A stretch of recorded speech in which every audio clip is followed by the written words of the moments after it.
এই অঙ্কটা কোনো সমাধান অঙ্ক না, এই অঙ্কটা মান নির্ণয় করতে হবে। আচ্ছা আমি ইকুয়াল দিতে হবে 3 আছে 3, এবার cot স্কয়ার আছে, cot স্কয়ার থাকবে, সরি cot স্কয়ার 60, এবার mod 60 ডিগ্রির মান বুঝতে হবে কত ডিগ্রি।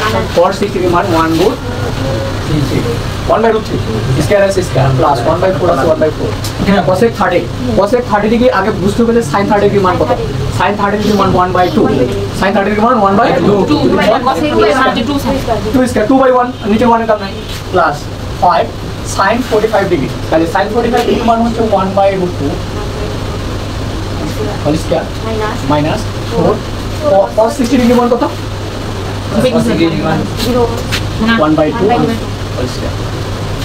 তাই এটা ক্যালকুলেশন যদি আমরা করি তাহলে 3 1 এর পর স্কয়ার মানে 1 2 স্কয়ার কাটা 3 প্লাস 1/4 4 প্লাস এটা ক্যালকুলেশন যদি আমরা করি Yes sir, উপরে 1 ডিভাইডেড বাই 4 ওকে না স্যার এটা কাটা এটা কাটা এটা কাটা, তাহলে থাকবে হচ্ছে 1 প্লাস 1 প্লাস 5/2 মাইনাস 1, এটা কাটা 1 প্লাস 5/2, তাহলে থাকবে রুট 2 লসাগু, তাহলে 2 প্লাস 5 7/2।